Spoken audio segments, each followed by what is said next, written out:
Marathas, known for their power, glory, valor, and courage, rose to the power under the leadership of Chhatrapati Shivaji Maharaj Ji.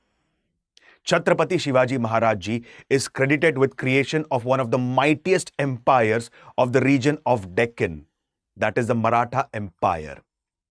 Although Maratha Empire had created a strong base in the region of Deccan, and they have also reached the region of Delhi, but why didn't the Marathas capture the region around Delhi? In today's short video, we are going to explore about why didn't the Marathas capture Delhi even though they had the opportunity during the time of the invasion of Nadir Shah. Hello everyone. Hi, this is Alok Ojha. Welcome to StudyIQ IAS English. Chhatrapati Shivaji Maharaj Ji. Chhatrapati Shivaji's Maharaj coronation took place at the fort of Raigad around 1674. And from here onwards, Shivaji Maharaj Ji was referred as Chhatrapati and Hinduvi Dharmodharak, protector of Hinduism. After his coronation, lot many gold coins were being distributed and were referred as Shivrai Hon. Unfortunately, the heroes of the Marathas, Chhatrapati Shivaji Maharaj Ji, passed away on 1680. He took his last breath at the age of 53. It is believed that he had two sons, Chhatrapati Shambhaji Maharaj Ji and Raja Ram Ji.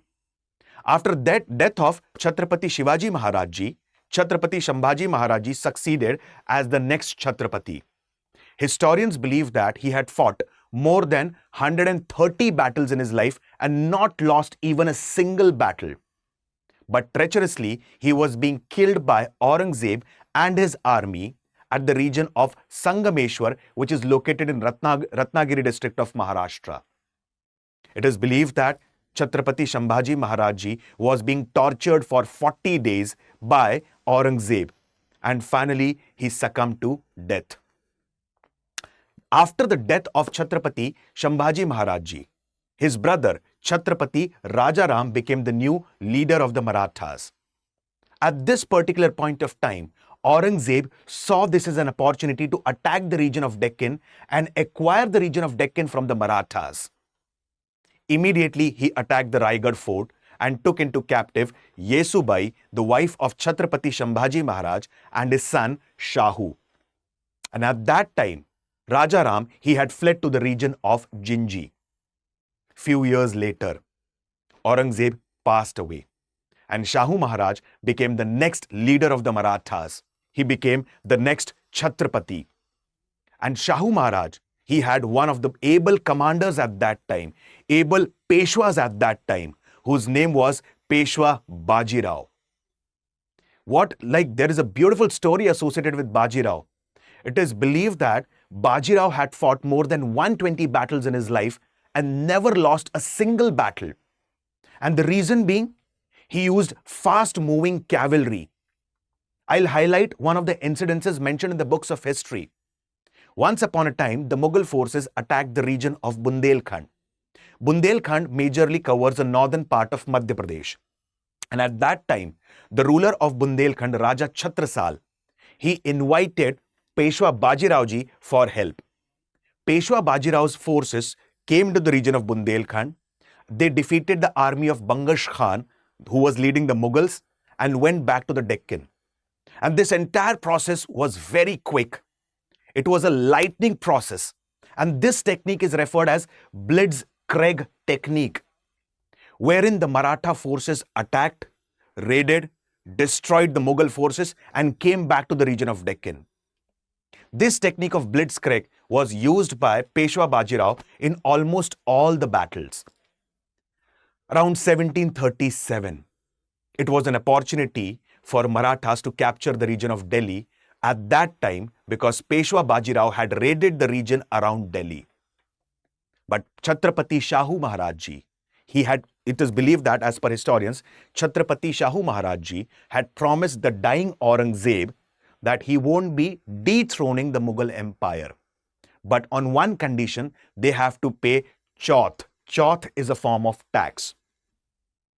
And at that time, Peshwa Bajirao ji could not take a single-handed decision because the decision was majorly being taken by Shahu Maharaj ji. 1739, the ruler of Persia, he attacked the region around Delhi. He plundered Delhi. He raided Delhi.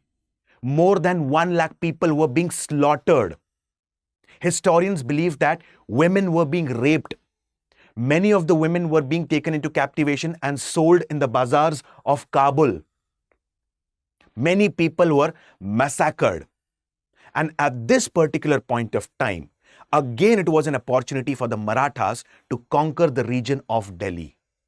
But at this time, Marathas were involved in another war with the Portuguese in the region of Vasai. And it has costed them approximately around 23,000 lives. Peshwa Bajirao ji, he had very good diplomatic relations with the Rajput families of Rajasthan, particularly Jaipur and Udaipur.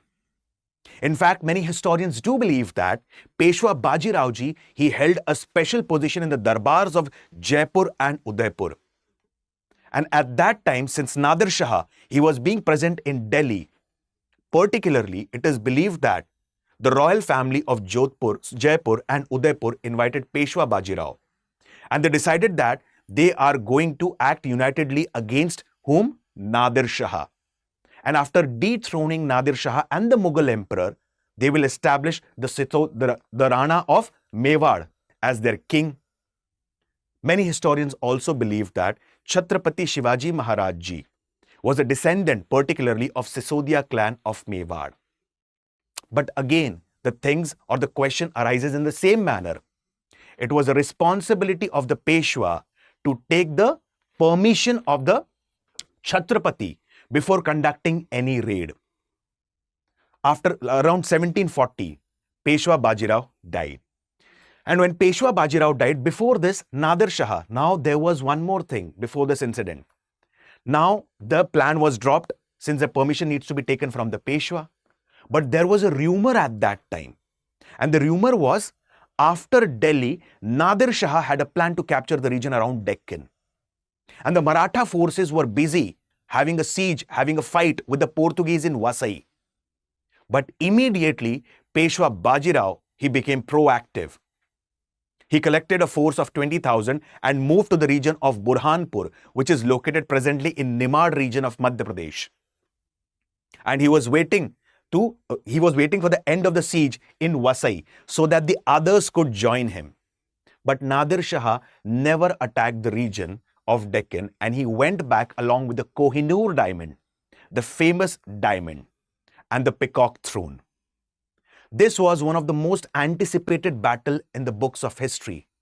Suppose if the battle between Nadir Shah, the Shah of Persia or the ruler of Persia, and the Marathas under Bajirao could have taken place, what could have happened?